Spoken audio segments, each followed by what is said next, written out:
یا ایھا الذین آمنوا صلوا علیہ وسلموا تسلیما الصلاۃ والسلام علیک یا سیدی یا رسول اللہ وعلی آلک واصحابک یا سیدی یا حبیب اللہ الصلاۃ والسلام علیک یا رحمۃ للعالمین وعلی آلک واصحابک یا شفیع المذنبین قائد الغر المحجلین وعلی آلک واصحابک یا امام الانبیاء والمرسلین الصلاۃ والسلام علیک یا سیدی یا رسول اللہ وعلی آلک واصحابک یا سیدی یا حبیب اللہ الصلاۃ والسلام علیک یا رحمۃ للعالمین وعلی آلک واصحابک یا شفیع المذنبین الصلاۃ والسلام علیک یا قائد الغر المحجلین وعلی آلک واصحابک یا امام الانبیاء والمرسلین وعلى آلك وأصحابك يا شفيع المذنبين الصلاة والسلام عليك يا قائد الغر المحجلين وعلى آلك وأصحابك يا إمام الأنبياء والمرسلين صاحب صدر گرامی قدر واجب الاحترام مشائخ اعظام علماء کرام مہمانان گرامی بزرگ اور بھائیوں، آپ حضرات کے سامنے جو کلمات طیبات تلاوت کرنے کا شرف حاصل کیا ہے، ان میں اللہ تبارک و تعالی نے محبوب کریم علیہ الصلوۃ والتسلیم کو یہ اعلان کرنے کا حکم دیا ہے کہ آپ لوگوں کو فرما دیجئے اگر تمہیں اللہ تعالی سے محبت ہے، تم اس کے محب ہو، تو تمہارا محب ہونا بھی قابل قبول نہیں ہے جب تک کہ میری اتباع نہ کرو، میری اطاعت نہ کرو، میری غلامی کا طوق اپنے گلے میں نہ ڈالو، تو تمہارا محب ہونا بھی قابل قبول نہیں۔ اگر میری اتباع کرو، اطاعت کرو، میرے غلام بنو، میری غلامی کا طوق گلے میں ڈالو، تو صرف یہ نہیں کہ اللہ تمہارا محب ہونا قبول کرے گا، بلکہ خود تمہارا محب بن جائے گا اور تمہیں اپنا محبوب بنا لے گا۔ یحببکم اللہ، میری اتباع کے بعد اللہ تمہیں اپنا محبوب بنا لے گا۔ یہ دو جانبیں ہیں، کنارے ہیں، تحبون اللہ اور یحببکم اللہ۔ تم اللہ سے محبت رکھتے ہو، ایک بھی جانب ہے میل اٹھائی چھٹو، میں نے کہا کیا فائدہ، دیکھے تو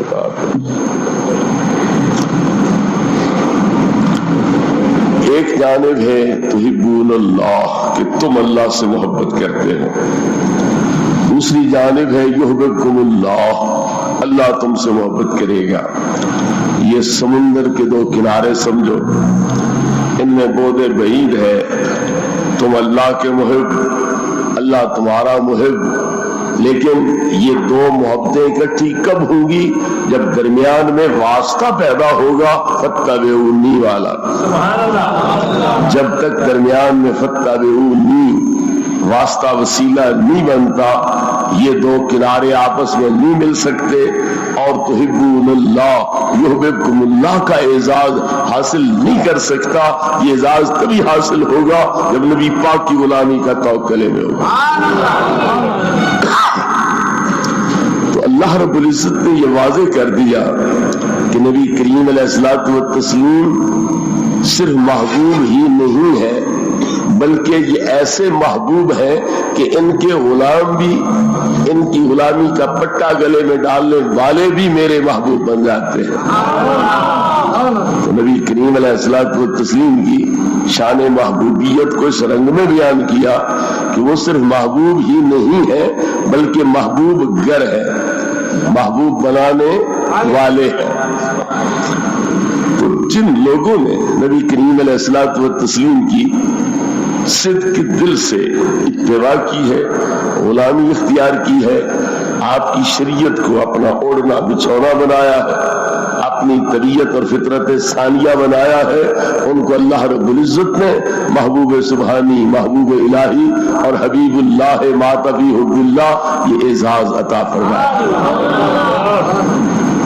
میرے بزرگ اور بھائیوں، ساتھی یہ بات بھی ذہن میں رہے، حضور غوث پاک رضی اللہ تعالیٰ عنہ کے کمالات، کرامات، خوارق عادات بڑے بیان کیے جاتے ہیں، لیکن یہ نہیں بتلایا جاتا کہ وہ اس مرتبے پر فائز کس طرح پر ہوئے۔ یہ منصب، یہ مقام صدیاں بیت گئیں، آج تک وہ لوگوں کے دلوں پر، ذہنوں پر راج کر رہے ہیں، اور ہر دل ان کی محبت کا گہوارہ بنا ہوا ہے، ہر ذہن پر ان کی عظمت کا نقش گہرا ہو چکا ہے۔ تو اس کی وجہ کیا ہے؟ حضور غوث پاک رضی اللہ تعالیٰ عنہ نے صحیح معنوں میں نبی کریم علیہ الصلوۃ والتسلیم کی غلامی اختیار کی۔ اس پہ ناز نہیں کیا کہ میں حسنی حسینی سید ہوں، میں نجیب الطرفین ہوں، میرا حسب، میرا نسب اعلیٰ ترین ہے، بلکہ عام لوگوں کی نسبت مجاہدے زیادہ کیے، بلکہ خواص بھی وہ مجاہدے نہیں کر سکتے جو حضور غوث پاک رضی اللہ عنہ نے کیے۔ 15 سال تک آپ عشاء کی نماز کے بعد ایک پاؤں پر کھڑے ہو کر قرآن پاک ختم کرتے رہے۔ عشاء کی نماز پڑھی جاتی، لوگ گھروں کو چلے جاتے، آپ نے مسجد کی دیوار میں میخ گاڑی ہوئی ہے، ایک ہاتھ اس پہ رکھتے ہیں اور ایک پاؤں اٹھا لیتے ہیں، ایک پہ کھڑے ہو کر الف لام میم سے شروع کر کے والناس تک ختم کرتے ہیں، تب پاؤں زمین پہ رکھتے ہیں۔ 15 سال آپ نے اس طرح پر گزارے۔ 25 سال کا عرصہ جنگلوں میں تجرید کی حالت میں گزارا، دن روزے میں ہوتے ہیں، رات قیام میں گزارتے ہیں۔ روزہ رکھتے ہیں تو درختوں کے پتوں کے ساتھ، اور روزہ کھولتے ہیں تو بھی درختوں کے پتوں کے ساتھ۔ سبز پتوں کے کھانے سے اور جسم کو لاغر کمزور کرنے سے صورتحال یہ ہو گئی تھی کہ گلے کے باہر سے بھی سبزوں والی پتی جو ہے، یہ جو پتوں والی سبزی ہے، وہ باہر سے نظر آ جاتی تھی۔ 25 سال کا عرصہ آپ نے اس طرح پر گزارا۔ 40 سال کا عرصہ آپ نے اس طرح گزارا کہ عشاء کے وضو کے ساتھ صبح کی نماز ادا فرمائی۔ حسب و نسب بھی اعلیٰ ہو، پھر مجاہدے بھی یہ ہو، تو پھر کیوں نہ محبوب سبحانی بنے، کیوں نہ قطب ربانی بنے، کیوں نہ غوثیت کبریٰ کا مقام آپ کو عطا ہو۔ حضور پیر سیال خواجہ شمس العارفین رضی اللہ تعالیٰ عنہ فرماتے ہیں کہ یہ 2 جوان بھی مرید تھے، ان کے بھی پیر تھے، لیکن ان کے پیروں کو کم ہی کوئی جانتا ہے، ان 2 مریدوں کو ہر کوئی جانتا ہے۔ حضور غوث پاک رضی اللہ تعالیٰ عنہ اور حضور خواجہ خواجگاہ خواجہ معین الدین چشتی اجمیری رضی اللہ عنہ کو ہر کوئی جانتا ہے، ان کے پیروں کو کوئی خال خال جانتا ہے۔ تو وجہ کیا ہے؟ نسب بھی اعلیٰ تھا، پھر مجاہدے بھی اعلیٰ تھے، تو اللہ نے ان کو نور علی نور بنا دیا۔ نبی کریم علیہ الصلوۃ والتسلیم ارشاد فرماتے ہیں، الناس معادن کمعادن الذهب والفضہ خیارہم فی الجاہلیت خیارہم فی الاسلام اذا فقہوا۔ جس طرح زمین کے اندر کانیں نکلتی ہیں، پہاڑوں میں کانیں نکلتی ہیں، ان میں سے کوئی سونے کی کان، کوئی چاندی کی کان، کوئی لالوں کی کان، مختلف جواہرات نکلتے ہیں، اسی طرح قبائل کے اندر بھی خصوصیات ہوتی ہیں، مختلف امتیازات ہوتے ہیں۔ تو جو جاہلیت کے دور میں اعلیٰ قبیلے سمجھے جاتے تھے، اسلام کے بعد بھی وہی لوگ اعلیٰ مقام کے فائز ہوں گے، بشرطے کہ وہ علم دین حاصل کر لیں۔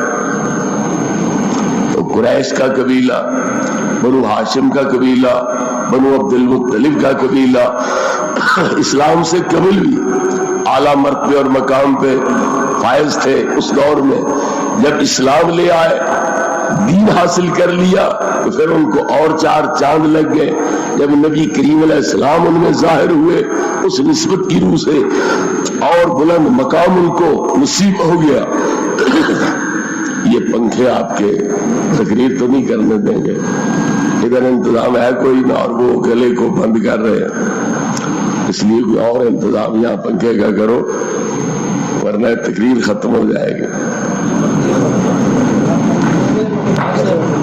تو یہاں انتظام کریم علیہ الصلوۃ والتسلیم نے فرمایا کہ جو قبائل جاہلیت کے دور میں اعلیٰ سمجھے جاتے تھے, اسلام کے بعد بھی وہ قبیلے اعلیٰ سمجھے جائیں گے جب وہ دین مصطفیٰ صلی اللہ علیہ وسلم کا علم حاصل کر لیں.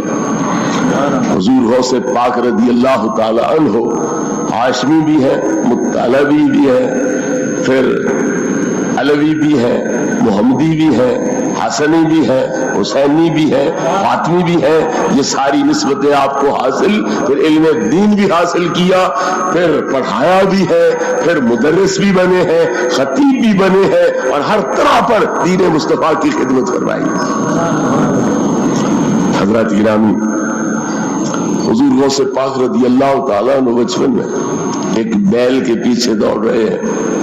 کچھ دور تک تو بیل دوڑتا گیا, پھر وہ پیچھے منہ کر کے کھڑا ہو گیا اور آپ سے کہا, عبد القادر تجھے اس مقصد کے لیے تو نہیں پیدا کیا گیا تھا, اے عبد القادر تجھے اس مقصد کے لیے تو نہیں پیدا کیا گیا تھا, تجھے تو کسی اور مقصد کے لیے پیدا کیا گیا. ایک بیل کی زبانی یہ بات سن کر آپ حیران رہ گئے, ششدر ہو گئے, بدن پہ لرزہ طاری ہو گیا, دوڑتے ہوئے گھر آ گئے. گھر پہنچے تو مکان کی چھت پہ چڑھ گئے.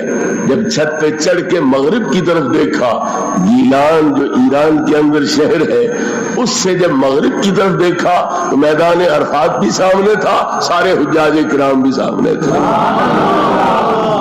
بچپن کے اندر صورتحال یہ ہے. امی جان سے عرض کیا میں بغداد پڑھنے کو جاتا ہوں. اب عثمان نے یہ فیصلہ کتنے صبر اور استقلال کے ساتھ کیا ہوگا, جو سمجھتی ہے کہ یہ بچہ میرا بغداد جائے گا تو پھر دوبارہ زندگی ظاہری میں میری اور ان کی ملاقات نہیں ہو پائے گی. وہ کس طرح سینے پہ سر رکھ کے آپ کو رخصت کر رہی ہوں گی.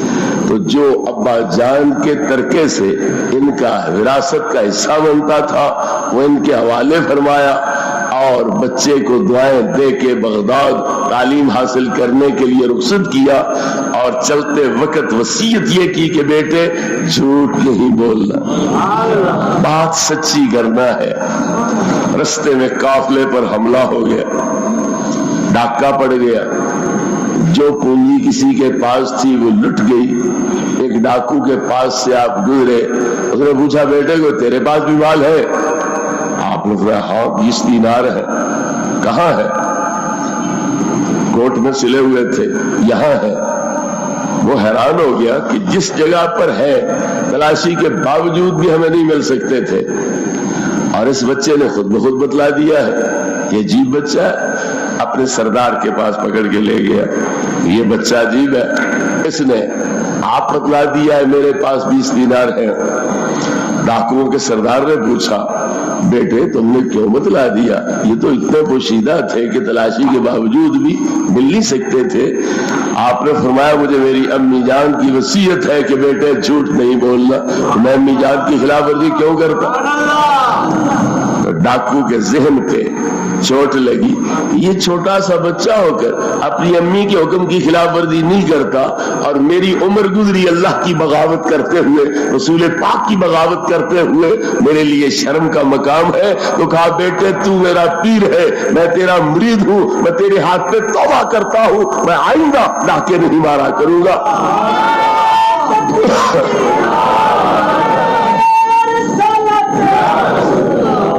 قافلے والوں کو سارا مال واپس کر دیا, ان کی پونجی ساری واپس کر دی. آپ بغداد پہنچے, علم دین حاصل کرنا شروع کیا, قرآن یاد کیا, تمام قرأتوں کے ساتھ قرآن کو پڑھا، قرأتیں سیکھیں، اور اس طرح بھوک تکلیف برداشت کی. کیا فرماتے ہیں، میں مسجد میں بیٹھا تھا اور ایک آدمی اپنے کوشہ دان کھول کے روٹی کھا رہا تھا، تو جب وہ لقمہ اپنے منہ میں ڈالتا تھا تو اسے دیکھ کر میرا منہ خود بخود کھل جاتا تھا. جس طرح ایک بندے کو جوائی آئے تو دوسرے کو خود بخود آ جاتی ہے، تو بھوک کی شدت اتنی تھی کہ جب وہ لقمہ اپنے منہ میں ڈالتا تو میرا منہ بھی خود بخود کھل جاتا تھا.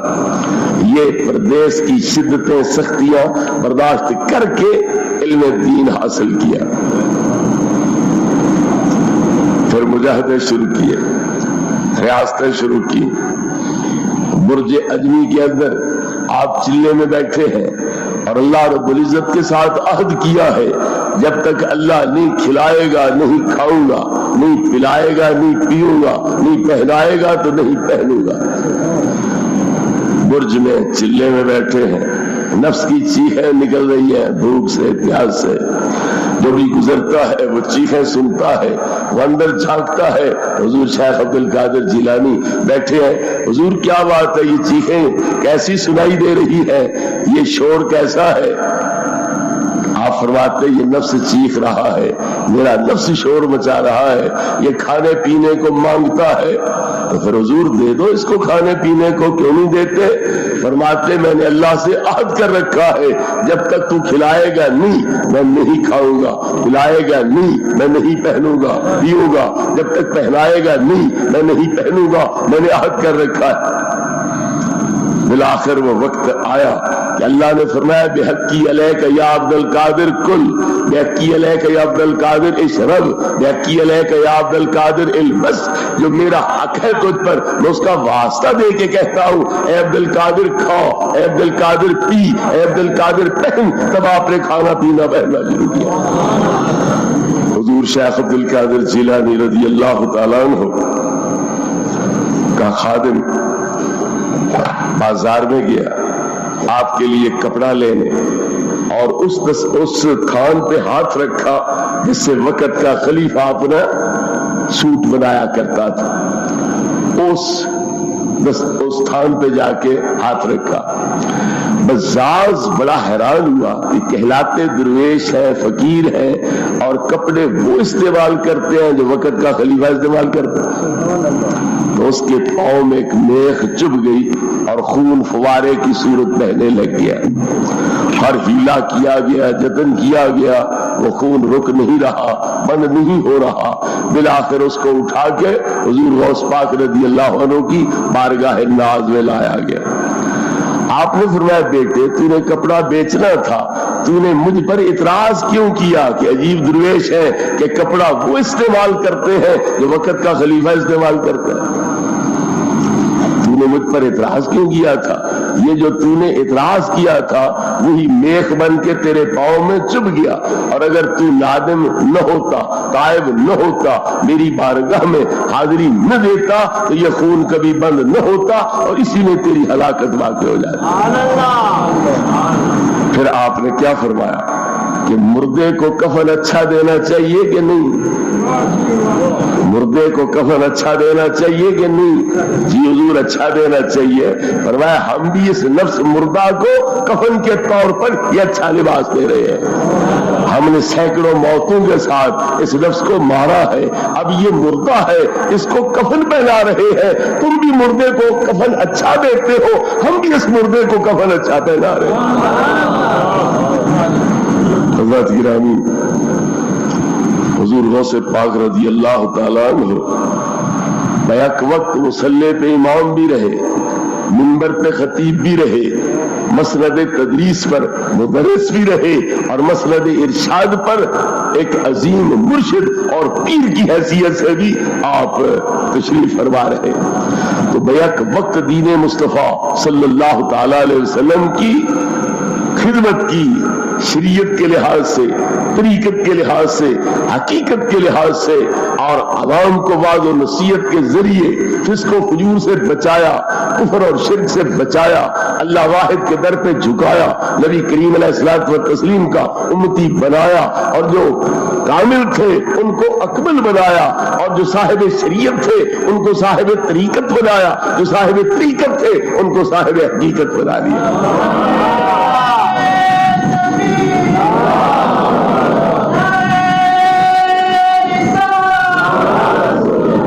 میرے بھائیوں،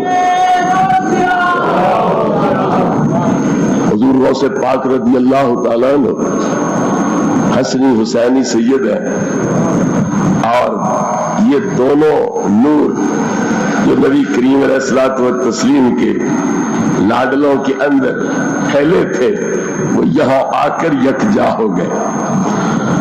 امام حسن رضی اللہ تعالیٰ عنہ ناف سے اوپر بالکل نبی پاک صلی اللہ علیہ وسلم کا نمونہ تھا، اور امام حسین رضی اللہ تعالیٰ عنہ نچلے حصے کے لحاظ سے بالکل نبی پاک کا نمونہ تھے۔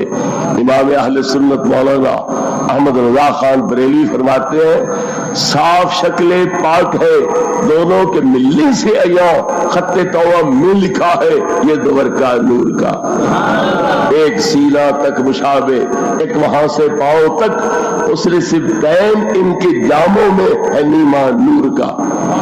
نبی کریم علیہ السلام کے نور کو اللہ نے دو حصوں میں تقسیم فرمایا، ایک امام حسن کے حصے میں آیا، ایک امام حسین کے حصے میں آیا، یہ دو حصے بن کر نور چلتا رہا، آگے نسلن بعد نسلن یہ منتقل ہوتا رہا۔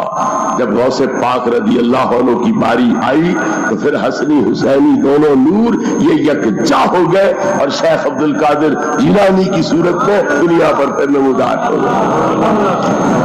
حضرت شاہ عبد الحق محدث دہلوی علیہ رحمت فرماتے ہیں نبی کی اول کا ہر فرد نبی پاک کے حسن و جمال کا مظہر ہے، آپ کے نور کا امین ہے، پر اینجا کمال کمال دیگرست و جمال جمال دیگرست، کمال کمال محمدیس و جمال جمال محمدیس۔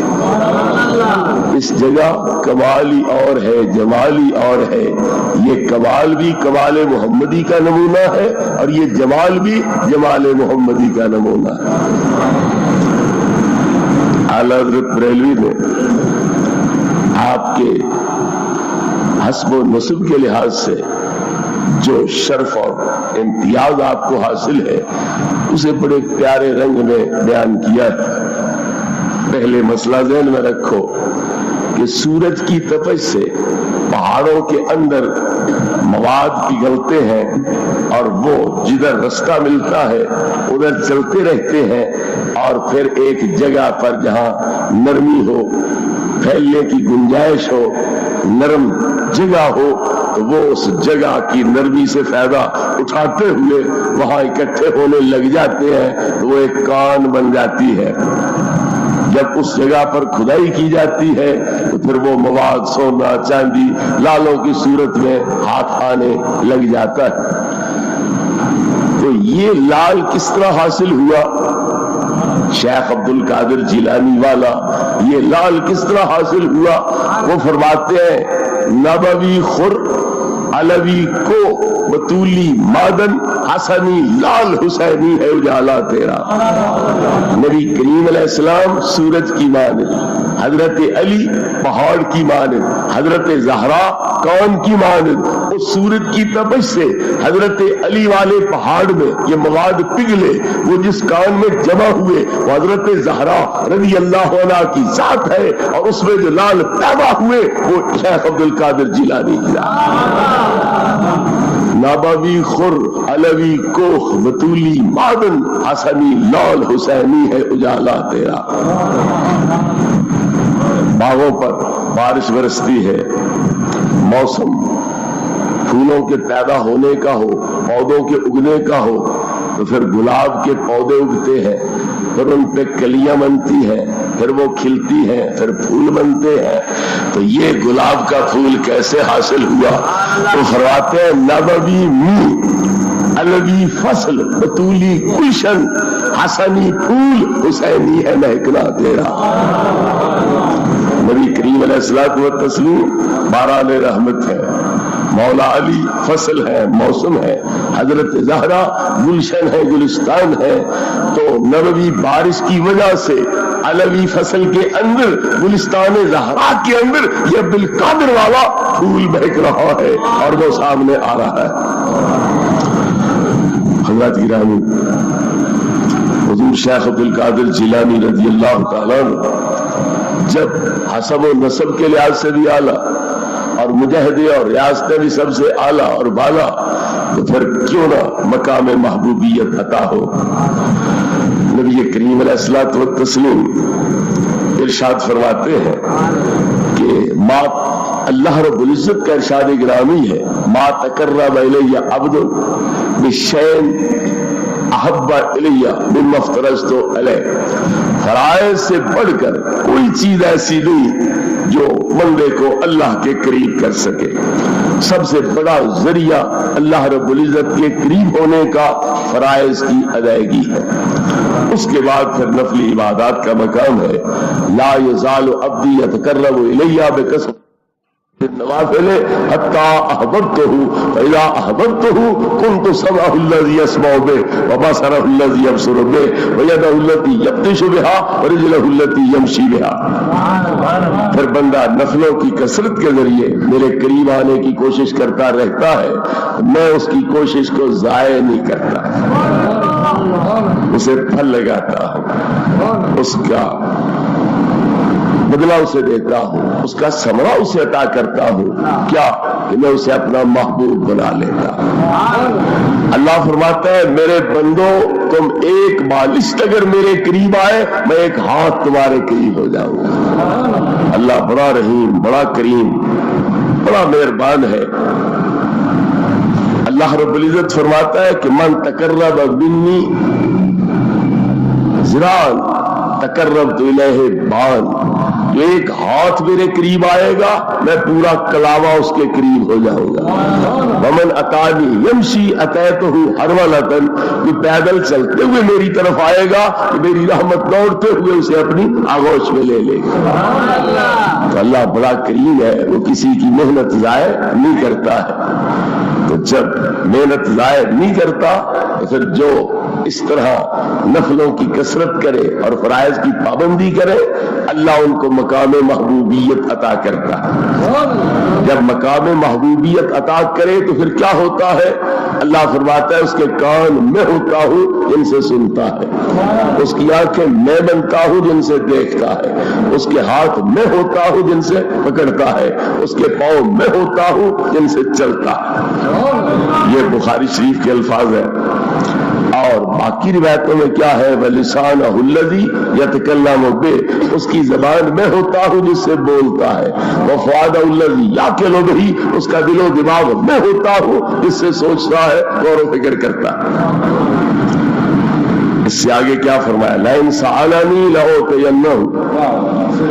یہ بندہ محبوب اگر مجھ سے مانگے گا میں اسے ضرور عطا کروں گا. یہ اگر مجھ سے مانگے گا تو میں ضرور اسے عطا کروں گا. وَلَئِنِ اسْتَعَاذَنِي لَأُعِيذَنَّهُ. یہ جہاں بھی مجھے مدد کے لیے پکارے گا میں ضرور اس کی مدد کو پہنچوں گا. مزید بھی کچھ عبارت ہے، میں انشاءاللہ آخر میں جا کے عرض کروں گا. تو یہ مقام محبوبیت ہے جو فرضوں کی پابندی اور نفلوں کی کثرت کی وجہ سے حاصل ہوتا ہے. تو جب نسب بھی اعلیٰ ہو، حسب بھی اعلیٰ ہو، پھر مجاہدے بھی اتنے ہوں تو اللہ رب العزت مقام محبوبیت پہ فائز کرے گا کہ نہیں کرے گا؟ اس لیے یقیناً آپ کو یہ منصب محبوبیت والا حاصل ہوا. تو جب یہ منصب حاصل ہو گیا تو پھر اللہ رب العزت کے فرمان کے مطابق غوث پاک سن رہے ہیں، اللہ کے نور سے دیکھ رہے ہیں، اللہ کے نور سے آپ کا ہاتھ پکڑتا ہے، کسی کی مدد کو پہنچتا ہے، دستگیری کرتا ہے. اللہ رب العزت کے نور سے آپ مغرب میں ہو، مرید مشرق میں ہو، وہ مصیبت میں گر جائے آپ اس کے پاس پہنچتے ہیں تو کیوں کہ اللہ تعالیٰ کا نور آپ کے قدموں میں موجود ہے. اس نور کے لیے کوئی کوئی فاصلے نہیں ہوتے، کوئی دوریاں نہیں ہوتی، اس لیے نہ آپ کے ہاتھ سے کی پہنچ سے کوئی باہر ہے، نہ آپ کے قدموں کی پہنچ سے کوئی باہر ہے، نہ کسی کی فریاد آپ کے کانوں کی پہنچ سے باہر، نہ کسی کی حالت زار آپ کی نگاہ کی پہنچ سے باہر ہے۔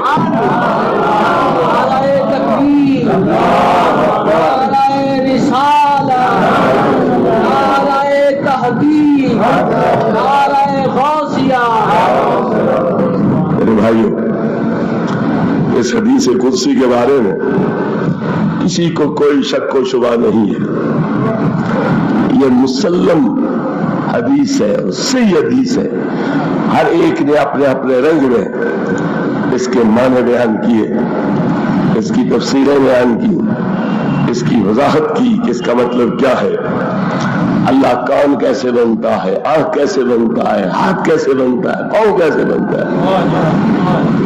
وہابیہ کا سرخیل مولوی اسماعیل دہلوی اپنے پیر و مرشد سید احمد بریلوی کے حوالے سے بیان کرتا ہے، جس طرح لوہے کے ٹکڑے کو آگ میں ڈال دو، تھوڑی دیر کے بعد نکالو، وہ لوہے کا ٹکڑا جو پہلے کالا تھا اب لال ہو چکا ہوگا، جو پہلے نہیں جلاتا تھا اب جلانے لگ جائے گا۔ تو جو لوہے کا ٹکڑا اپنے آپ کو آگ پہ وار دے، جو کچھ آگ کے پاس ہے وہ اس کے حوالے کر دیتی ہے۔ آگ کا حسن ظاہر تھا کہ وہ گلابی رنگ والی ہے، اس کا حسن باطن تھا وہ جلانے والی ہے۔ جب اس نے اپنے آپ کو آگ پہ وار دیا، جو کچھ آگ کے پاس تھا اس نے اس کے حوالے کر دیا، تو پھر آگ اگر اتنی سخی ہے تو آگ کا رب کتنا سخی ہوگا، جو اس کی ذات پر اپنے آپ کو قربان کرتا ہے اور اس کے عشق و محبت کی بھٹی میں اپنے آپ کو جھونک دیتا ہے، پھر اللہ رب العزت بھی اسے اپنے رنگ میں رنگ دیتا ہے۔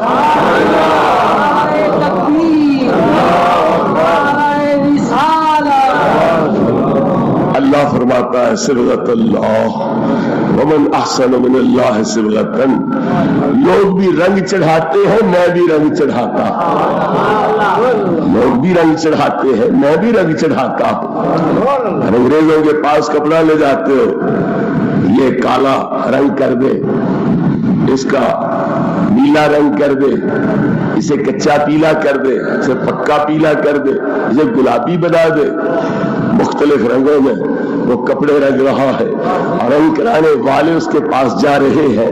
تو اللہ رب العزت نے اسی تمثیل میں بات کرتے ہوئے فرمایا، جس طرح لوگ رنگ چڑھاتے ہیں میں بھی رنگ چڑھاتا ہوں، اور لوگوں کے رنگ کچے ہو سکتے ہیں، پھیکے ہو سکتے ہیں، وہ مٹ سکتے ہیں، کپڑے کو بدنما بنا سکتے ہیں، پر میرا رنگ کبھی نہ مٹ سکتا ہے، نہ پھٹ سکتا ہے، نہ پھیکا پڑ سکتا ہے، وہ روز بروز بڑھتا ہی بڑھتا چلا جائے گا۔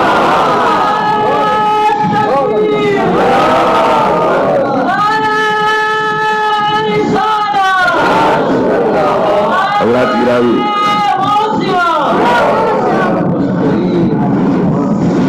امام راضی علیہ رحمت نے تفسیر کبیر کے اندر اسی حدیث پاک کے بارے میں وضاحت کرتے ہوئے ارشاد فرمایا، اذا سار نور جلال اللہ سمن لہو سمع الکریم والبعید، جب بندہ اپنے نفس کو اللہ کے عشق و محبت کی بھٹی میں جھونک دیتا ہے تو پھر اللہ رب العزت اسے اپنے نور سے منور فرما دیتا ہے۔ اللہ کا رنگ کیا ہے؟ وہ اپنے نور سے اسے منور کر دیتا ہے۔ تو جب اس کے کان اللہ کے نور سے منور ہو گئے وہ سامع القریب والبعید، جس طرح قریب سے سنتا ہے ویسے ہی دور سے سنتا ہے۔ وجہ سارا نور جلال اللہ بصرا لہو رال قریب والبعید، جب اللہ کا نور اس کی آنکھ بن جاتا ہے کہ جیسے قریب سے دیکھتا ہے ایسے ہی دور سے دیکھتا ہے۔ وجہ سارا نور جلال اللہ یبن لہو قادر علی التصرف فی الصعب والسہل والقریب والبعید، جب اللہ کے نور سے اس کے ہاتھ منور ہوتے ہیں تو جس طرح قریب میں تصرف کرتے ہیں، دور میں تصرف کرتے ہیں، جس طرح آسان کام کر سکتے ہیں اسی طرح مشکلیں بھی حل کر سکتے ہیں۔ امام راضی علیہ رحمت کے ارشاد کے بعد علماء دیوبند کے پیر و مرشد جنہوں نے خلافت حضور پیر مہر علی شاہ اعلیٰ حضرت گولڈوی کو بھی پیش کی تھی، آپ نے فرمایا، حاجی صاحب مجھے آپ کی خلافت کی ضرورت نہیں. جو شمس سے ولایت ہم نے دیکھا ہوا ہے اس جیسا اب شمس ولایت جہان میں نظر نہیں آتا. نگاہوں میں جچتا ہی کوئی نہیں کسی سے خلافت کیا لینی. انہوں نے کہا کہ یہ آپ کے لیے اعزاز نہیں کہ تم میرے خلیفے ہو، یہ میرے لیے اعزاز ہے کہ تم نے میری خلافت قبول کر لی. آپ نے فرمایا میں یہ بھی اپنے پیر کا فیض سمجھوں گا کہ لوگ خلافتیں لے کے میرے پیچھے چل رہے ہیں. تو بہرحال ہمارے نزدیک بھی وہ محترم ہے. علماء دیوبند ان کو اپنا پیر و مرشد سمجھتے ہیں. وہ اپنی کتاب ضیاء القلوب میں فرماتے ہیں کہ قرب نوافل کیا ہے، اور ضیاء القلوب کے بارے میں ان کا دعویٰ ہے کہ میں نے یہ کتاب چھاپی ہے تو اللہ کے امر سے چھاپی. میں نے بڑی لمبی چوڑی لکھی تھی، باقی چھاپنے کی اللہ نے اجازت نہیں دی، اتنا حصہ چھاپنے کی اجازت دی تب میں نے یہ چھاپی. اس میں وہ فرماتے ہیں کہ قرب نوافل کیا ہے. اما قرب نوافل آنست کہ صفات بشریہ سالک عدو زائل می شون و صفات حق پرو ظاہر می آئن پس میں میرانت زندہ را و زندہ می گردانت مردہ را و میں بینت بجمی بدن خود میں شنوت بجمی بدن خود و میں بینت مبصرات را و میں شنوت مسموعات را البعید والا حاضر کیاس باقی صفات ہے. نفلی قرب یہ ہے کہ بندے کی ناقص بشری صفتیں مٹ جاتی ہے، زائل ہو جاتی ہے، اور اللہ رب العزت کے انوار والی کامل صفات اس خالی جگہ کو پر کر لیتی ہے. بندے کی اپنی نہ سننے کی صفت رہی، نہ دیکھنے کی رہی، نہ پکڑنے کی، نہ بولنے کی، نہ چلنے کی. یہ ناقص بشری صفتیں ختم ہو گئی اور اللہ رب العزت کی صفات کمال نے اس جگہ کو سنبھال لیا. اب اس بندہ مومن کی شان کیا ہوتی ہے؟ میں میرانت زندہ رہا و زندہ می گردانت مردہ رہا. چاہے تو زندہ کو مار دے اور چاہے تو مرے ہوئے کو زندہ کر دے. یہ اس میں طاقت اور پاور ہوتی ہے. اور دیکھتا ہے تو پورے بدن سے، سنتا ہے تو پورے بدن سے.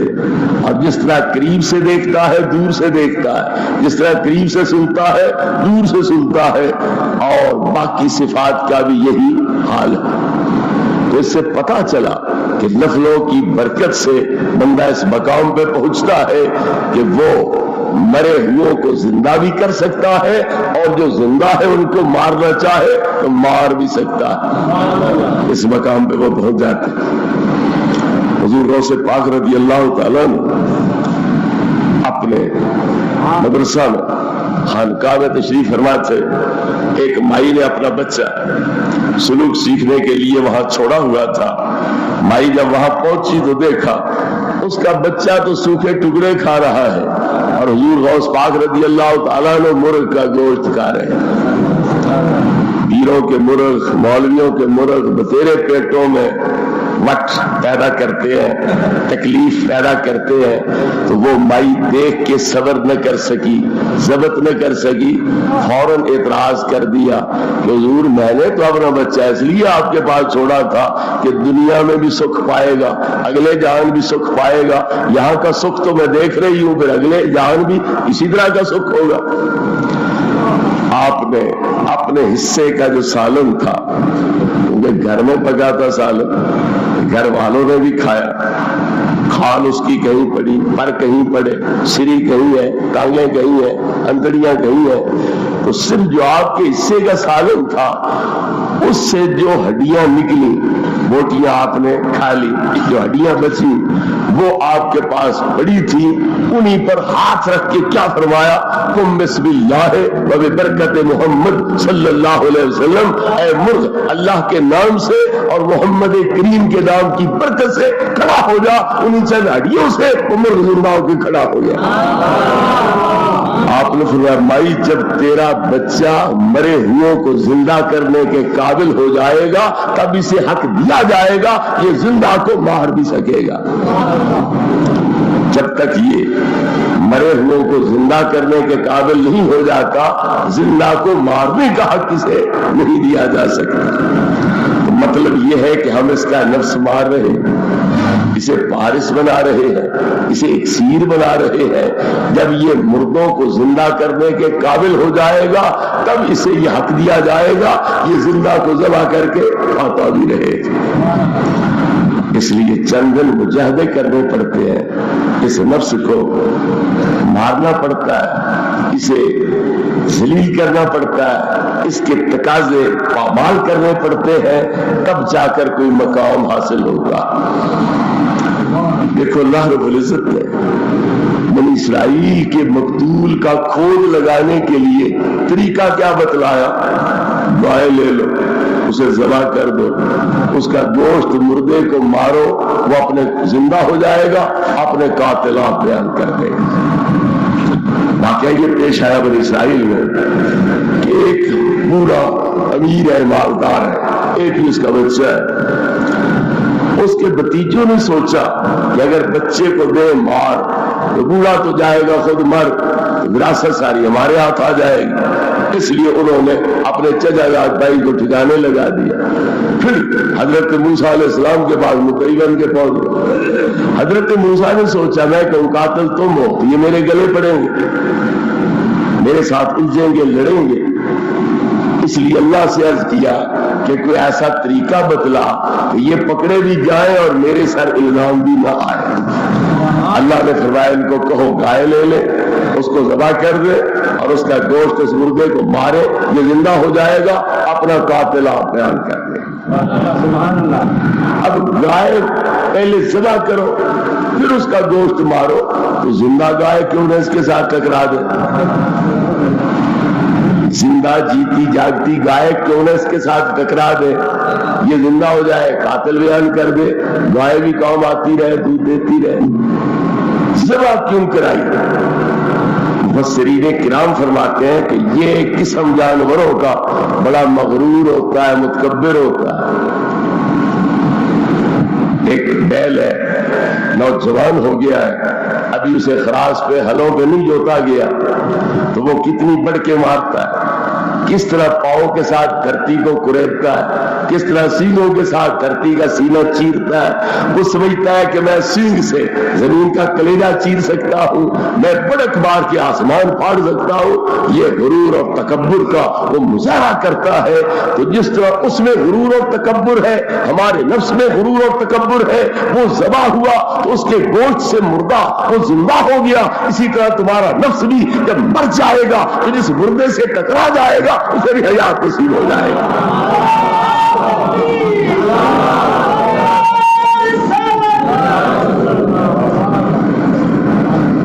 حضرت شاہ عبداللہ قریشی حضرت شاہ رکن عالم رضی اللہ عنہ کی اولاد سے ہے، دلی میں رہتے تھے، 7 منزلہ عمارت سے چھلانگ لگاتے تھے تو پاؤں کو موچ بھی نہیں آتی تھی. جو چیز مستی کی حالت میں جا رہے ہوتے تو جو چیز سامنے آتی اٹھا کے پھینکتے، ختم کر دیتے. جا رہے تھے تو ایک بکری سامنے آئی، اسے اٹھا کے پھینکا، گردن توڑ دی، وہ حرام ہو گئی. لوگوں میں شور مچ گیا، بھلے فقیر ہیں، لوگوں کے مال برباد کرتے ہیں، حلال جانوروں کو حرام کرتے ہیں، یہ بھی تو فقیری ہے. جتنے منہ اتنی باتیں ختم ہوئی، صاحب کی حالت آ گئی. درویشوں نے عرض کیا حضور یہ آج کیا کیا تم؟ فرمایا کیا ہو گیا؟ تم نے بکری مار دی، حرام کر دی، سارے شہر میں شور مچا ہوا ہے. میں چلو دیکھیں تو صحیح، پتہ نہیں سوئی ہوئی ہوگی، مری ہوئی نہیں ہوگی، سوئی ہوئی ہوگی. جاؤ آؤ دیکھیں تو صحیح. یہ تو واقعی تھی تو مری ہوئی، لیکن پاؤں کی ٹھوکر ماری اسے. اور کیا فرمایا؟ برخیز وہ مرا نزد مردما رسوا مکن، اے بکری کھڑی ہو جا اور مجھے لوگوں کے سامنے شرمندہ نہ کر. اے بکری کھڑی ہو جا اور مجھے لوگوں کے سامنے شرمندہ نہ کر. تو وہ بکری جسم جھاڑتی ہوئی کھڑی ہو گئی. پتا چلا کہ جب یہ ہستیاں اپنے مرتبہ کمال کو پہنچتے ہیں، اپنے نفس کو مار لیتے ہیں، تو پھر یہ اتنے پارس بن جاتے ہیں کہ اگر ان کی جوتی کی نوک بھی مردے سے ٹکرا جاتی ہے اس میں بھی حیات آ جاتی ہے. حضور غوث پاک رضی اللہ تعالیٰ عنہ نے فرمایا کہ مائی جب تک تیرا بچہ مرے ہوئے کو زندہ کرنے کے قابل نہیں ہو جاتا، اسے زندہ کو مارنے کا حق نہیں دیا جا سکتا. اس سے آپ نے کیا نتیجہ اخذ کیا کہ ولی کے ہاتھ پر کرامت مردے کو زندہ کرنے والی ارادے سے ظاہر ہوتی ہے یا اتفاقاً ظاہر ہوتی ہے؟ آپ اس بچے کو ترقی دے رہے ہیں، اس کا نفس مار رہے ہیں، اسے پارس بنا رہے ہیں اور فرما رہے ہیں کہ جب یہ مردوں کو زندہ کرنے کے قابل ہو جائے گا تب اسے حق دیا جائے گا، یہ زندہ کو ذبح بھی کرے کھا بھی لے۔ تو پتہ چلا کہ حضور غوث پاک رضی اللہ تعالیٰ عنہ کا نظریہ یہ ہے کہ ولی سے کرامت ویسے ہی نہیں صادر ہو جاتی بغیر ارادے بغیر مشیت کے، بلکہ کرامت اس کے اختیار میں ہوتی ہے۔ جب بھی اس کا ارادہ بنتا ہے وہ اپنے ارادے کے ساتھ مردوں کو زندہ بھی کر سکتا ہے اور زندوں کو مار بھی سکتا ہے۔ یہ اتفاق نہیں ہو جاتا۔ لوگ کہتے ہیں مجھ سے برحق ہیں، کرامتیں برحق ہیں، اور نبی ولی کے اختیار میں کچھ نہیں ہوتا ہے، اختیار میں کچھ نہیں ہوتا ہے۔ اللہ رب العزت ان کے اختیار میں دیتا ہے اور ان کو اتنی پاور مل جاتی ہے، ان کی روح کو اتنی ترقی مل جاتی ہے کہ وہ جس چیز پہ توجہ ڈالتی ہے، اگر مردے کو زندہ کرنا ہے اسے زندگی مل جاتی ہے، اور زندہ کو مارنا ہے اس پہ موت واقع ہو جاتی ہے۔ حضور غوث پاک رضی اللہ تعالیٰ عنہ بیٹھ کے لکھ رہے ہیں حجرہ پاک میں، چھت میں چویا ہے، وہ چھت کو کرید رہی ہے، اوپر سے مٹی گرتی ہے، جب آپ کچھ لکھ رہتے ہیں تو وہ اوپر سے مٹی گرا دیتی ہے، وہ لکھا ہوا ضائع ہو جاتا ہے۔ ایک مرتبہ اس طرح ہوا، دوسری مرتبہ اس طرح ہوا، تیسری مرتبہ ہوا اس طرح، تو آپ نے جلال سے اسے دیکھا تو وہ مر کے نیچے زمین پہ گر گئی۔ آپ زاروں قطاروں نے بیٹھ کے، حضور چویا تھی مر گئی، کیا قیامت آ گئی؟ وہ نقصان پہنچا رہی تھی، آپ کو تکلیف دے رہی تھی، مر گئی تو کیا ہو گیا، روک لو۔ فرمایا چلو چویا تو مر گئی، کوئی خاص بات نہیں، لیکن اسی طرح اگر میری جلال کی نظر کسی نبی کے غلام پہ پڑ گئی تو پھر وہ ہلاک ہو گیا تو کتنی افسوسناک صورتحال ہوگی۔ میں اس لیے رو رہا ہوں کہ آخر انسان کبھی جلال میں بھی آ جاتا ہے، تو اگر کسی انسان پر مجھے غصہ آ جائے اور وہ بھی اس غصے کی وجہ سے ہلاکت کا شکار ہو جائے تو یہ کتنا نقصان ہوگا۔ میرے کرم فرما حضور شیخ الاسلام کے خلیفے حضرت میاں عبد الحمید صاحب علیہ رحمت، سون سرگودے کے اندر، خوشاب کے اندر علاقہ ہے، پہلے سرگودے کا حصہ تھا، اس میں ایک پنڈ ہے کفری، وہاں رہتے تھے، قصیدہ غوثیہ شریف پڑھتے تھے۔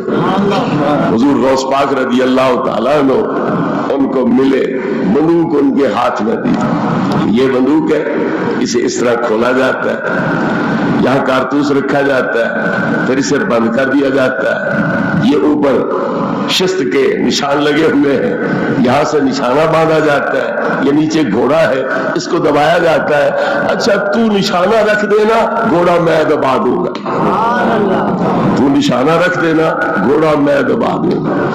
انہیں جس پہ غصہ چڑھتا وہ پھڑک جاتا یا مر جاتا یا مہلک بیماری میں مبتلا ہو جاتا یا گھر کا کوئی نقصان ہو جاتا اس کا، تو سوچا بھئی یہ بندوق تو روز چلتی رہے گی تو میں کسی نہ کسی پر غصے ہوتا رہوں گا اور یہ بندوق چلتی رہے گی، تو حضور غوث پاک سے عرض کیا کہ حضور میں معذرت چاہتا ہوں، مجھ میں غصہ زیادہ ہے، ناراضگی جلد آ جاتی ہے، یہ روز لوگوں کا نقصان ہوتا رہے گا، لہذا مجھے معافی دیجیے، میں یہ قصیدہ شریف پڑھتا ہی نہیں اور یہ بندوق چلاتا ہی نہیں میں۔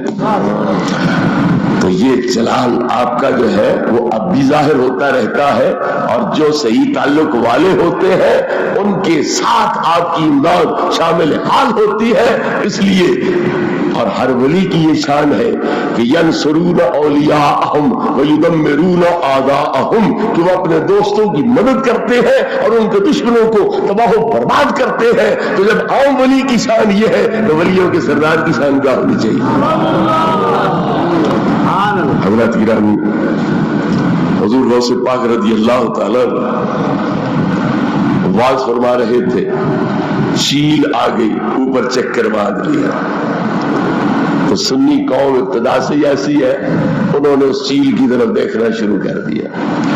آپ جلال میں آ گئے کہ میں لوگوں کو اللہ کی طرف بلا رہا ہوں، تو یہ کیا ہے جو اپنی طرف متوجہ کر رہی ہے؟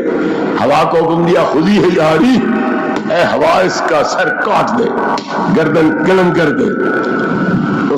اس کی گردن کٹ گئی، سر ایک طرف دھڑ ایک طرف گر گیا، مر گئی۔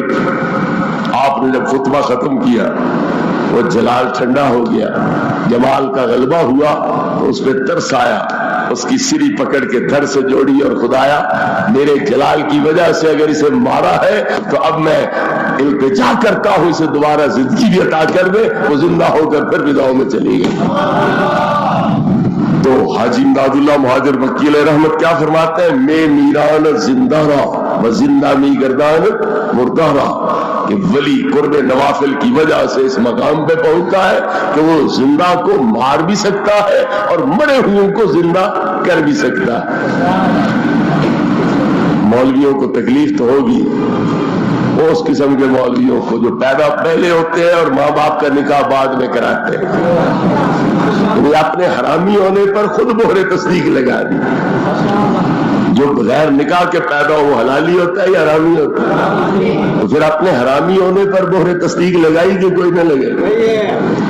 تو جو اس قسم کے مولوی ہیں انہیں تکلیف تو ہوگی، لیکن بہرحال ان کے اکابر کے شیخ طریقت اور پیر و مرشد یہ بات کہہ رہے ہیں کہ میں میران زندہ رہا و زندہ می گردان مردہ رہا، کہ ولی اس مقام پہ پہنچ جاتا ہے کہ مرے ہوئے کو زندہ بھی کر سکتا ہے اور زندوں کو مار بھی سکتا ہے۔ اچھا، اگر انہیں یہ باور نہ ہو، ان کا ضمیر، ان کا ایمان، ان کی امانت دیانت یہ بات تسلیم نہ کرے تو ان سے پوچھو کہ ملک الموت مارتا ہے کہ نہیں مارتا؟ قل یتوفاکم ملک الموت الذی وکل بکم، تمہیں کون مارتا ہے؟ ملک الموت۔ قرآن کا فیصلہ ہے کہ ملک الموت مارتا ہے، تو کیا ملک الموت مارے تو شرک کوئی نہیں، تو غوث پاک مارے تو شرک بن جائے گا؟ ملک الموت بھی غیر اللہ ہے، حضور غوث پاک بھی غیر اللہ ہے، وہ غیر اللہ مارے تو شرک نہیں، یہ مارے تو شرک ہے۔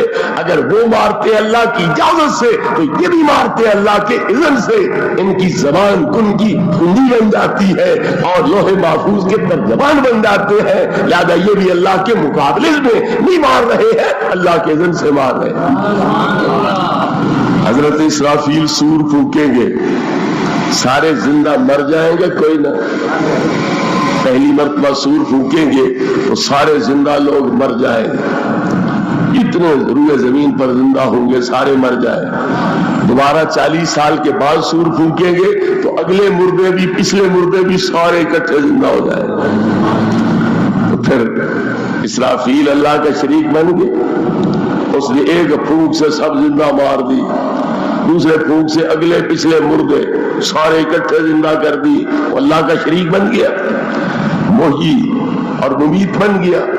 یحیی و یمیت والی شان اللہ تعالیٰ سے اس نے چھین لی۔ اگر اس کے مارنے سے اور زندہ کرنے سے وہ اللہ کا شریک نہیں بنا، کیوں؟ اسے یہ طاقت اللہ نے دی ہے اور وہ مارے گا بھی اللہ کی اجازت سے، زندہ کرے گا بھی اللہ کی اجازت سے، تو یہ بھی اللہ کے محبوب ہوتے ہیں اور ان کی زبان اللہ رب العزت کے فرمان کی ترجمان ہوتی ہے، لہذا یہ مارتے ہیں تو بھی اس کے امر سے اور زندہ کرتے ہیں تو بھی اس کے امر سے زندہ کرتے ہیں۔ حضرت محترم حاجی امداد اللہ مہاجر مکی علیہ رحمت نے اس حدیث پاک کا معنی بیان کرتے ہوئے کیا فرمایا کہ قرب نوافل کا مالک دور سے سنتا ہے، دور سے دیکھتا ہے، دور سے سنتا ہے، دور سے دیکھتا ہے۔ یہ قرب اور بعد کے فرق مٹ جاتے ہیں اور دوریاں بھی قرب میں تبدیل ہو جاتی ہے ان کے ہاں۔ تو پھر غوث پاک رضی اللہ تعالی عنہ اس مرتبے اور منصب کے مالک ہوں گے کہ کوئی نہ ہوں گے؟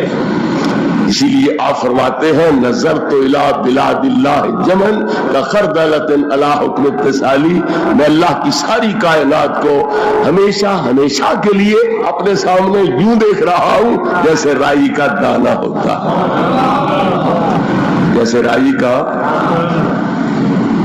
تو پھر رائی کے دانے جتنا دیکھیں کائنات کو تو پتہ کیا چلے گا، کائنات کی سمجھ کیا لگے گی کہ اس میں کتنی چیزیں ہیں، ان کی کیفیات کیا ہیں، حالات کیا ہیں، صفات کیا ہے، پتہ کیا چلے گا۔ ساری دنیا تمہارے سامنے رائی کے دانے جتنی ہو جائے تو کوئی تفصیلات معلوم ہو سکتی ہے پھر تمہیں، یہ مطلب نہیں کہ رائی کے دانے کی طرح مبہم گول مول ہر چیز میرے سامنے آ جاتی ہے، تفصیلات پتہ نہیں ہے، کچھ اور بیان کرنا مقصود ہے۔ تم زمین سے اونچی اگر چلے جاؤ تو زمین سمٹ سکڑ کر تمہارے سامنے آتی چلی جائے، حتیٰ کہ چاند کی بلندی پر پہنچ جاؤ تو زمین بھی چاند کے برابر تمہیں نظر آنے لگ جائے گی، جتنا چاند ہے زمین بھی اتنی تمہیں نظر آئے گی۔ اور اگر سورج کی بلندی پر چلے جاؤ تو زمین تارے کی طرح تمہیں نظر آنے لگ جائے گی۔ تو جوں جوں بلند ہوتے چلے جاؤ گے یہ سمٹتی سکڑتی چلی جائے گی۔ تو غوث پاک رضی اللہ تعالیٰ عنہ بیان یہ کرنا چاہتے ہیں کہ مجھے بغداد میں خانقاہ کے اندر اس چٹائی پہ بیٹھے دیکھنے والوں، میں حقیقت کے لحاظ سے لامکانی ہوں اور اتنی بلندی پر فائز ہوں کہ تمہاری کائنات پوری سمٹ سکڑ کے میری ولایت کی نظروں میں رائی کے دانے کے برابر ہے۔ یہ اپنی رفت اور بلندی بیان کر رہے ہیں، بظاہر یہاں پر ہے بباطن وہاں پر ہے، تو اس باطنی پرواز کے لحاظ سے اور باطنی رفت اور بلندی کے سامنے پوری کائنات کی حیثیت ایک رائی کے دانے کے برابر رہ جاتی ہے۔ حضرات گرامی، لوگ کہتے ہیں دور سے پکارنا شرک ہے، دور سے سننے کا عقیدہ رکھنا شرک ہے، لہذا مرنے کے بعد اور دور سے کسی کو پکارو تو شرک ہو جائے گا۔ اعلیٰ حضرت گولڈوی فرماتے ہیں کہ روح تو مرتی ہی نہیں ہے، وہ تو زندہ رہنے کے لیے پیدا کی گئی ہے، تو جب مدد کرنے والی حقیقتاً روح ہے تو پھر زندہ سے مدد لی جا رہی ہے، مردہ سے تو لی نہیں جا رہی۔ یہ مدد زندہ سے لی جا رہی ہے، یہ مردہ سے لی ہی نہیں جا رہی ہے، اس لیے مردے زندے کا فرق یہاں کرنا لغو اور بےہودہ ہے، اس کی کوئی حیثیت ہی نہیں۔ نمبر 2، روحوں کے لیے دوری ہوتی کوئی نہیں، ان کے لیے قرب ہی قرب ہوتا ہے۔ حضرت یوسف علیہ السلام کی کمر میں رسہ باندھ کے بھائیوں نے کنویں کے نصف تک لٹکا دیا، پھر کلہاڑی کے ساتھ اس رسے کو کاٹا، وہ آدھ کنویں سے نیچے چلے، جبریل امین سدرا سے چلے، یہ ابھی نصف کنویں سے تہ تک نہیں پہنچے تھے کہ حضرت جبریل نے پر نیچے بچھا لیے۔ یہ دوریاں اور مسافتیں ہمارے لحاظ سے ہوتی ہیں، روحانی مخلوق کے لیے یہ کوئی دوریاں نہیں ہوا کرتی۔ ہم نے جنت میں جانا ہے کہ کوئی نہیں پروگرام جانا ہے، پکا پروگرام ہے، اللہ کرے ایمان پر خاتمہ ہو، سارے جنت میں جائیں، نبی پاک کا صدقہ، پیاروں کا صدقہ۔ وہاں اللہ نے جنتیوں کے لیے اور بیویاں بھی تیار کر رکھی ہیں یا کوئی نہ، اور بیویاں بھی دنیا والی بیویوں سے ہٹ کے اور بیویاں بھی اللہ رب العزت نے وہاں تیار کر رکھی ہے، وہ انتظار میں بیٹھی ہے۔ ہر حور کو پتا ہے کہ دنیا والوں میں سے کون سا میرا خاوند ہے، اس حور کو پتا ہے۔ یہاں ڈیرہ اسماعیل خان میں وہ آ گئی، چکر لگا گئی، اپنے خاوند کا گھر دیکھ گئی، اس کا حسب نسب قوم قبیلہ خاندان وغیرہ اس سے تعارف حاصل کر گئی، جب سے پیدا کی گئی وہی ہے، ادھر چکر نہیں لگایا، لیکن اسے پتا ہے کہ یہ میرا خاوند ہے، اور ابھی خاوند بنا نہیں، نکاح ہوا نہیں، وہ بیوی بنی نہیں، ہزاروں سال کا فاصلہ ہے، قیامت قائم ہوگی، یہ جنت جائے گا، پھر وہ بیوی بنے گی، اور اسے آج پتا ہے یہ میرا خاوند ہے۔ اور اگر دنیا کی بیوی اس سے لڑتی ہے، جھگڑتی ہے، اس کی بےزتی کرتی ہے، ہتک کرتی ہے، تو اسے وہ لڑائی بھی سنائی دے جاتی ہے۔ او کا مہینہ ہو، چھت کے نیچے لحاف کے اندر خسر پسر ہو, لڑائی جھگڑا ہو, تو بھی اس حور کو پتا ہے میرے خاوند کی بےزتی ہو رہی ہے. وہ وہاں سے کہتی ہے قاتلک اللہ انما هو دخیل عندک وسیفارقک الینا, اللہ تجھے ہلاک کرے, یہ چند روزہ مہمان ہے تیرے پاس, تو نے اس کی زندگی کیوں اجیرن بنا رکھی.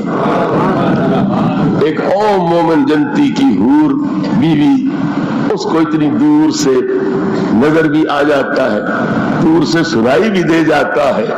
اور یہ ترمذی شریف کے اندر حدیث موجود ہے, نبی پاک کا فرمان ہے اگر ایک عام بندے کی جنتی بیوی حور کا حال یہ ہے تو پھر محبوب سبحانی ہوں, قطب ربانی ہوں, محبوب الہی ہوں, اور حبیب اللہ ماتا فی حب اللہ کا تاج سر پہ رکھنے والے ہوں, ان کی شان کیا ہونی چاہیے. یہ دوریاں, یہ فاصلے, یہ تمہارے لحاظ سے ہے, اللہ والوں کے لحاظ سے یہ فاصلے نہیں ہیں. میرے بھائیوں, اگر خاوند بیوی کو اپنی طرف بلاتا ہے اور وہ ادھر شرع کے بغیر نہیں آتی تو ساتوں آسمانوں کے فرشتوں کو پتا چل جاتا ہے کہ خاوند نے بیوی کو بلایا تھا, وہ شرعی رکاوٹ کے بغیر نافرما برداری کرتے ہوئے اس کے حکم کی تعمیل نہیں کر سکی, تو وہ ساری رات اس پہ لعنت بھیجتے رہتے. 7 آسمانوں کے فرشتے یہ جانتے ہیں کہ فلاں خاوند نے اپنی بیوی کو بلایا اور بیوی بغیر کسی عذر کے اپنے خاوند کے پاس نہیں گئی, تو وہ ناراض ہو کر اس پہ لعنت بھیجتے رہتے ہیں. تو 7 آسمانوں کے باسی فرشتوں کی نظر اتنی تیز ہے, کان اتنے تیز ہے کہ زمین پر جو خاوند بیوی کو بلا رہا ہے انہیں خاوند بیوی کا بھی پتا چل رہا ہے, اس کے بلانے کا بھی پتا چل رہا ہے, اس کے نہ آنے کا بھی پتا چل رہا ہے, اور وہ لعنتیں بھی بھیج رہے ہیں. تو پتا چلا کہ نوریوں کے لیے, روحانیوں کے لیے فاصلے ہوتے ہی کوئی نہیں. تو جب روحیں زندہ ہے اور روحوں کے لیے فاصلے کوئی نہیں, تو پھر یہ پابندیاں عائد کرنا کہ دور سے مدد مت لو, دور سے مت پکارو, مردے کو مت پکارو, یہ شرک بن جائے گا, یہ حماقت اور جہالت ہے, اور یہ مقام ولایت اور روح کی جو بلندی ہے اس سے بے خبری کی وجہ سے اس قسم کی حرکتیں صادر ہوتی ہیں. آئیے ذرا اس پہ غور کریں کہ کیا ولی کا بدن مر کے مٹی ہو سکتا ہے؟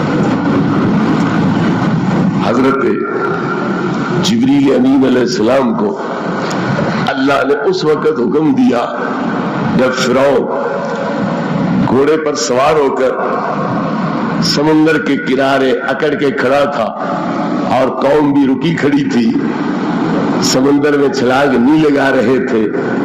حضرت موسیٰ اور بنی اسرائیل پار چلے گئے, یہ کھڑا ہے اس خطرے میں کہ میں کہ غرق نہ ہو جاؤں, اور اللہ کو منظور کیا تھا آج اسے غرق کر, اس کی قوم کو غرق کرنا. اس لیے اللہ نے فرمایا جا جبریل گھوڑی پہ سوار ہو جا, اور گھوڑی بھی وہ جو نر کے ساتھ جفتی ہونے کے لیے آمادہ ہو, اس طرح کی گھوڑی پر سوار ہو اور فرعون کے گھوڑے کے آگے اسے لگا. جبریل امین گھوڑی پہ سوار ہو کے آگے آئے. فرعون کے گھوڑے نے جب گھوڑی دیکھی اپنے آگے تو لگام چیری, چھلانگ لگا دی. وہ بناوٹی خدا عاجز آ گیا, گھوڑے کی لگام قابو نہ کر سکا, گھوڑے کو کنارے پہ روک نہ سکا, بے بس ہو گیا. قوم نے سمجھا ہمارا خدا مرضی سے جا رہا ہے, اور وہ گھوڑے کے ہاتھوں مجبور تھا. گھوڑے نے چھلانگ لگائی, انہوں نے سمجھا مرضی سے جا رہا ہے, وہ بھی کود پڑے. جب درمیان میں آیا تو اللہ نے فرمایا پانی, اب چل پڑ. یار پار چلے گئے, دشمن آ گئے کر غرق نے, اور اپنے پیاروں کی آج آنکھیں ٹھنڈی کرنی ہے, چل پڑ. پانی جاری ہو گیا.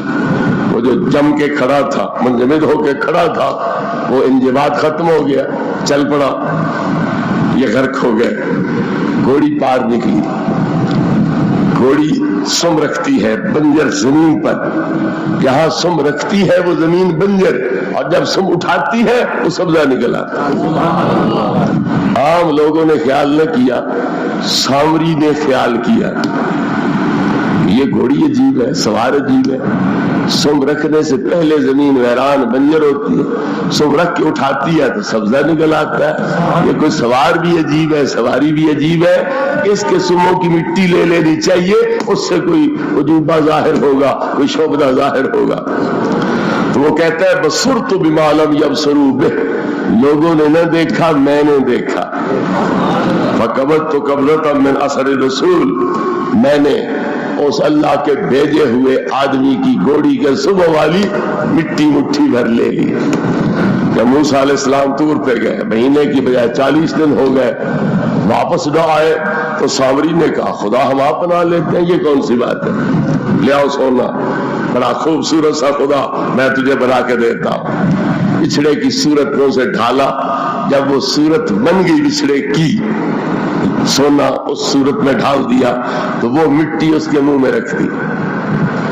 جبریل کی گھوڑی کے سموں والی مٹی وہ اس کے منہ میں رکھ دی تو پھر وہ سونے کا بے جان مجسمہ نہ رہا، سچ مچ کا بچھڑا بن گیا، گوشت پوست بنا، رگیں پیدا ہوئی، خون چلنے لگا، جان آ گئی، اٹھ کے چلنے لگا، بولنے لگا۔ قرآن کہتا ہے اجلن جسدا لہ خوار، تو سچ مچ کا بچھڑا بن گیا۔ اس نے کہا ھذا الہکم الہ موسیٰ، فناسیا، یہ ہے تمہارا خدا اور موسیٰ کا خدا۔ وہ بھول کے ادھر چلے گئے، خدا تو یہاں موجود تھا۔ تو جو بات میں نے یہاں عرض کرنی ہے وہ کیا ہے کہ جبریل سوار ہے گھوڑی پر، گھوڑی سم رکھتی ہے زمین پر، سم سے جو مٹی لگتی ہے اس مٹی کو سونے کے بچھڑے کے منہ میں ڈالا گیا تو اس کو زندگی ملی کہ کوئی نہ ملی؟ وہ سچ مچ کا بچھڑا بنا کہ کوئی نہ بنا؟